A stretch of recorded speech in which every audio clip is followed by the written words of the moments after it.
The Easter Rising of 1916 was a defining moment in Irish history, a week in which a few thousand visionaries took up arms in Dublin against imperial rule and declared an independent republic of equals. You're again basically right in the heart of what the battlefield would have been 100 years ago. That tall office building over behind me, that's of course the modern Liberty Hall, but 100 years ago that was the home of the Irish Trades and General Workers Union, the Irish Women's Workers Union and the Irish Citizen Army. Brutally suppressed by the British and followed by a deadly civil war, the 1916 Rising led to national independence for the South and the division of the country, with the more industrial North remaining under British rule. Sinn Fein, founded in 1905, has been dedicated ever since to the creation of a united Irish Republic. And it was 100 years ago, on Easter Monday 1916, in the centre of Dublin, when a small band of revolutionaries proclaimed an independent Irish Republic. This group of poorly equipped Irish men and women took on the might of the largest empire the world had ever seen. It was an empire built on conquest, exploitation, brute force and repression. Following 6 days of heroic resistance, the centre of Dublin lay in ruins. The leaders met for the last time in 16 Moore Street and ordered a surrender. They were court-martialed by the British. 14 were executed in the Stonebreakers Yard and Canmailum prison. Thomas Keogh was executed in Cork and Roger Casement was hanged in London. What's historically significant about 1916 is it was one of those turning points in our national history. It was genuinely the birth of modern Ireland as we understand it today. You know, there's two periods then that stood out. One was 1798, which was the birth of the United Irish Movement, and the second was 1916, and the Easter Rising. And to people, the likes of myself, it was unbelievable. You know, I associate the ideals of 1916 and what was being fought for, a break from imperialism, as important, because it was a break from imperialism and there was a whole set of values that underpinned the idea of the kind of society that James Connolly and his comrades were fighting for. I think there's huge parallels. If you consider that, say, James Connolly, for example, talked about the issues that sort of were in the background in Dublin at that time, he very much rallied around what he called the rack-renting, slum-owning landlords. And here we have a huge problem in that way now with landlordism, particularly the big vulture funds, many of them from the United States, who've bought up huge blocks of Ireland and rental property and are operating effectively as a cartel, which is driving people out of their homes. 100 years after the Rising of 1916, the question of sovereignty is very much on people's minds today. Not only because of the division of the island, but also because of what the Irish have experienced at the hands of global capital. Ireland became, in a way, the poster child of neoliberal globalization. You know, it was the model to be followed because it apparently was this miracle. I mean, you know, it showed that actually neoliberal globalization could work and could work for small countries. It wasn't just about the big, huge powers, and here was little Ireland, which had been a basket case economy. And suddenly it was, by some calculations, you know, becoming one of the richest countries in the world. And Ireland was being used. I mean, I don't know if you remember, even in the American presidential elections, I mean, John McCain was citing Ireland as the example for the United States to follow. And what did they mean by Ireland? What they meant was that Ireland showed that if you cut taxes and you deregulated everything, then the economy would naturally become this fantastically rapidly growing one, which had wealth for everybody and could then solve all of the historical problems of Ireland would be over. Fintan O'Toole wrote a book on Ireland's financial crash called Ship of Fools: How Stupidity and Corruption Sank the Celtic Tiger. I think 2016 has been really very interesting because, you know, you could look at it and say, oh, it's all just nostalgia for the past. And so, yeah, of course there's some nostalgia in it. And of course there's also some sense that people are desperately trying to get back to some idea of Irish sovereignty. I mean, a very simple thing. You know, what was the Irish Revolution about? It was about just asserting Irish sovereignty. And that sovereignty was completely lost in 2010. the international institutions came in and took charge of Ireland. You know, they really did. We're actually going back in time now, from a period when maybe in the 60s and 70s, people growing up then had a reasonable expectation for a right to a permanent job, they could access accommodation and so on. Now, a permanent job is becoming a thing of the past. The jobs that are being created are incredibly casual in their nature, 0-hour contracts, people being on the end of the phone, waiting for a phone call. I want you today. No, you can do 2 hours tomorrow, come back. That's the type of employment. Since the collapse of both the property boom and the financial sector, we've had, Irish society has been ravaged by choices that were made by a political elite, influenced obviously by the interests of the banking and financial elite. And those choices that were made by them were to impose the cost of risks that were taken by bankers and developers and corrupt politicians, and to impose those costs on the people of Ireland. And the people of Ireland, to say that they have suffered greatly is an absolute understatement. Teachers have taken to having to bring in extra lunches themselves in order to feed the children, because these schools wouldn't be given any deprived status. That has stopped over the last number of years, so they're not getting any recognition or assistance in that regard. We've had the reopening of soup kitchens, obviously something which Countess Markievicz in her day had rolled up her sleeves and operated in this city, and here we are, they've returned, and there are literally hundreds of people queuing up at night to get a hot meal from those facilities. So they would be generally, it wouldn't be just the people who are homeless, and behind many a respectable front door where it looks good on the outside in a nice estate with a car, there's people who are really struggling and finding it very, very difficult to manage. I have 3 kids. We have Molly, who's 8, Noah, who's 5, and Daryl, who's 2. And they're mad, crazy little bunch of dudes. But I love them to bits. I'm actually in a B&B at the minute because obviously I had to present myself homeless, but because of all the stress and I had another baby during that, so that was 2 babies, and because of all the stress, Dad got up and left me, so I was on my own with 2 kids facing homeless. Aisling and Rachel work with an anti-eviction group called the Irish Housing Network. Matthew's only young, so he doesn't really know because he's nearly 3, but currently she's 5, she knows. But she knows that she's homeless, but she knows that she will get a house.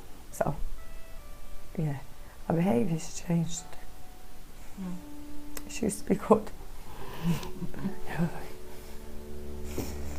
The reality is, for myself and Rachel, there is no recovery.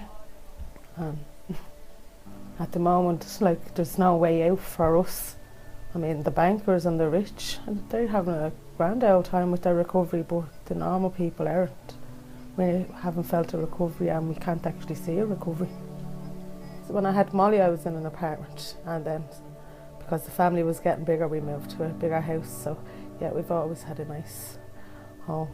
I got it through rent allowance, which the government helped me pay, and then I'd make up the rest every month myself. When we went looking for other houses, we were shocked at the prices, because when we moved into the house, our house first, like the rents were like £1,000 a month, and then we were like, whoa, 1,600, 1,500, 1,600 a month, and we knew there was no way we'd be able to afford it.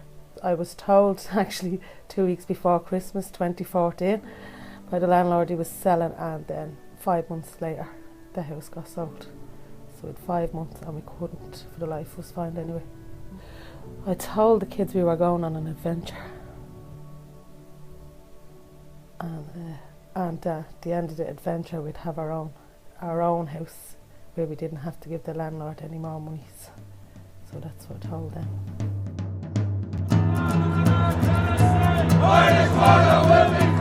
The activist response over the years has been phenomenal. I mean, it's been slow, but it has been phenomenal, and it has culminated, I think, in the absolutely amazing resistance that we have seen to the introduction of the water charges. We're all aware of the reasons for these charges.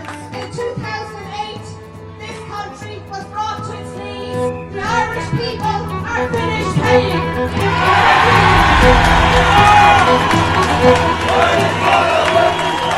Personally speaking, I have never been on a shit water charges protest ever. Yeah, the media might portray it as that, but I can guarantee you that the people who matter, the decision makers, the mainstream parties, the candidates in the general elections, they knew that there was a major protest on the streets in Dublin City days before the election. But the people who needed to hear it, we could be absolutely sure that they were rattling in different cities. Hundreds of thousands of people engaged in protest action, which touched on way more than water. It was really about the way in which Irish society was being organised, the fact that the last government had no democratic mandate to bring in charges, and yet it did. And people kind of got off their knees and liked it when they did. I mean, Jim Larkin's catchphrase was always "the great appear great only because we are on our knees. Let us rise." And people in Ireland did rise against austerity over the past number of years. And when they were off the knees, they kind of thought, well, you know, we kind of like this actually, we'll do a bit more. We are the residents of Terrorist Action Group. We are here to tell the government to save us from the vulture front. They're about to chase us out of our homes. Most of us has lived in the house for 8.5 years. We are a big community with much culture. Most of us got an eviction letter to leave the houses by the end of this year. And the Dublin West have a large number of the homeless crisis. So the government needs to come to our rescue and put up an affordable scheme. So those that on housing allowance can be able to rent, those that private renting can be able to buy in future. Huge mobilisation on the street, huge pressure put on the government, huge level of cooperation between community sector, trade unions and political parties. But what they then did, which was really important, was they launched this Right to Change movement, which is made up of 3 pillars. Party political pillar, everybody who signed up to a common set of policy principles. The trade union pillar, the same. And then what they called the community pillar, which was all those non-party political, non-affiliated community-based organisations in the 26 counties. There's been a lot of good conferences, there's been a lot of good dialogue, a lot of good mobilisations. And while again that's at quite an embryonic stage, it is certainly the most advanced moment of kind of cooperation between the different spheres of kind of the broad Irish progressive space than we've seen in a long time. The recent general election was one of the more interesting in our history. I think we saw the continued fall in the support for the right-wing parties which dominated Irish politics for decades. To desecrate this site with a shopping centre, what Philistines the political establishment are in this country. The truth is, they want to bury the revolutionary history of 1916. Historically, they've had 80-90% of the Irish vote. That's been falling. It was about 80% maybe 10 years ago. Now it's gone to below 50 or in and around the 50 mark, which is absolutely huge. Now, I suppose what isn't as clear is where has that vote gone? And I suppose there's no clear home that can hoover it all up. The 5 West Belfast candidates are Francis McCann, aka Frab, known to you all, Patrick Sheehan, Rosie McCorley, Alex Maskey and Jennifer McCann. After years of partition and armed combat culminating in the occupation of Northern Ireland by British troops, the Good Friday Agreement of 1998 established a regional government for the North. Men and women who were once imprisoned or on the run are now running for office, including these members of Sinn Féin. She's my granddaughter. The love of my life. Fra McCann was one of many young men interned without charge after the arrival of British troops in the 1970s. In 1976, when he was still in his teens, he was arrested and charged with membership in the Nationalist Irish Republican Army. I spent most of my time on what became known as the blanket protest, which was the British government had introduced, had ended political status from March 1976, and their attempt to criminalise Republican prisoners. A friend of mine, Kieran Nugent, was sentenced and refused to wear the prison uniform. And the name blanket came about purely because he was naked in a cell, and the prison warder at the time had threw a blanket into the cell and said, if you're not wearing a uniform, that's the only thing that you'll get. So thus the blanket protest. The name for the blanket protest was born. It was a very brutal protest during which very, very, very difficult strip searching was done, internal searches, table searches, mirror searches, which meant you were bent naked over a table or over a mirror, and your back passage, your back side was pulled open, then they probed that there. And if you refused to obey them, which we did, you were badly beaten. Emma Groves was born in 1976, the same year McCann was arrested. She grew up in an activist Republican nationalist family in the Andersontown area of Belfast during the height of the so-called Troubles. To me, it just seemed normal, that was normal life. So growing up, it was quite hard. You were restricted to where you could go in certain areas. You were restricted even in the city centre. You would have to be careful of making friends with people from a different religion. You know, it was all... I think I spent my childhood, and only looking back on it now, nearly on eggshells. You know, you needed to be careful going into certain areas. You need to be careful that if there was a rap broke out, if you were at the shop, have you somewhere? Do you know where to run to? Do you know how to hide? Do you know, those sort of things, just to try and make yourself safe for a simple thing of going to the shop. I had 7 children, and I have to say, pre-having the kids and getting married, growing up in Belfast was amazing. And that's I think I found that quite hurtful for my own kids. If you were picking them out of school, you know, making sure that they stayed together, that you didn't leave yourself open to an army sergeant suddenly roaring up the footpath. That might sound silly, but making them walk in single file close to the pram, or, you know, that sort of thing, never allowing them to stray very far from you. If you had to go into town, organising babysitters, you just did not take them into the centre of the city. You could get yourself home, but you couldn't get 7 children home. Who fears to speak of Easter week, that week of faith renown, when the boys and girls went out to fight the forces of the crown? With Mausers bold and hearts of gold, the red countess dressed in green, and high above the GPO, the rebel flag was seen. The financial crash of 2008 hit the north of Ireland too, and the region was subject to a decade of cuts by conservative governments in Westminster. The centenary of the Rising is giving nationalists north and south of the border a chance to talk about poverty, partition, and the meaning of independence today. It wasn't our fault that Eoin got back to England shore. Take cover! Here in West Belfast and right across the 6 counties, what it became very, very clear is that the Tories, the partition of Ireland, the British presence in Ireland, and austerity go hand in hand. One of the things that Republicans do, we're all part of the community.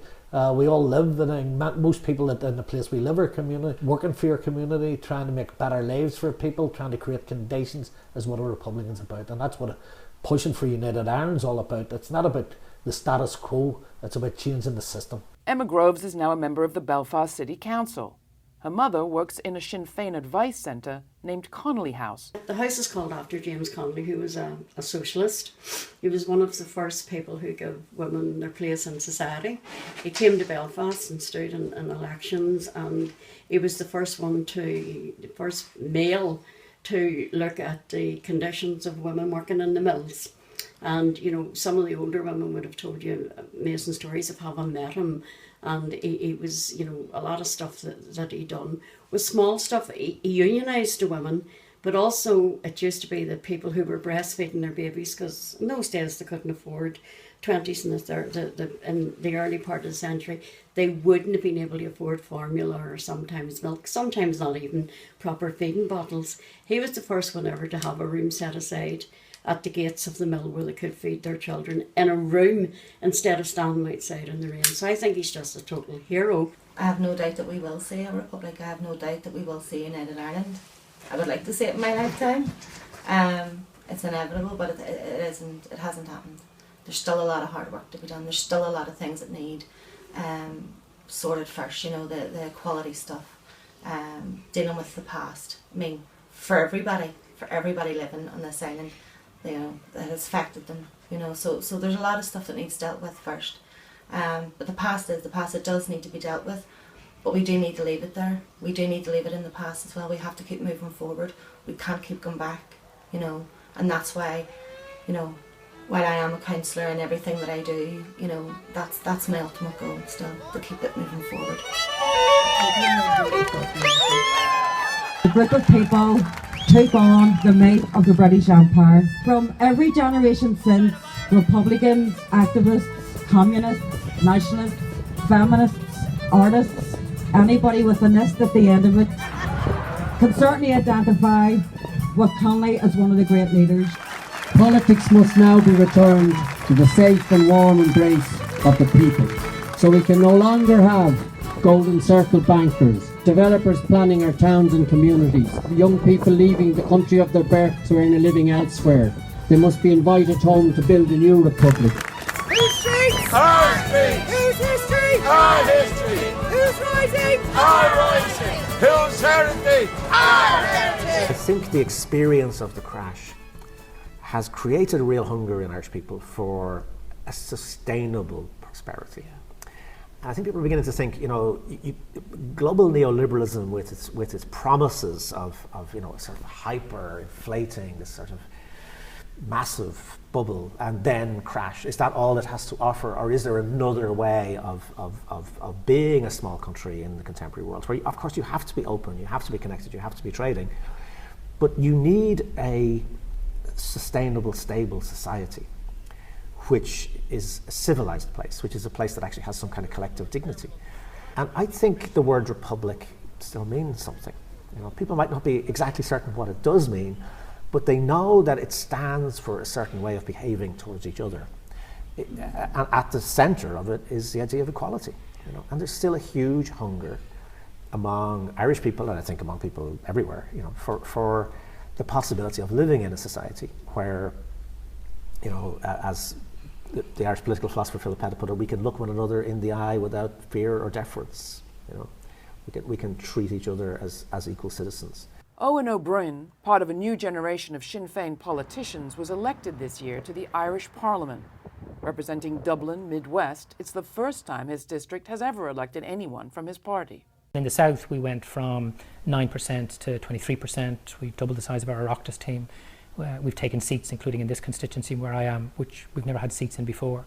So it's about, I suppose, the steady advance of that left Republican, progressive Republican project. And of course, with greater political strength, means you can achieve more. Can we achieve everything we want overnight? No, we can't.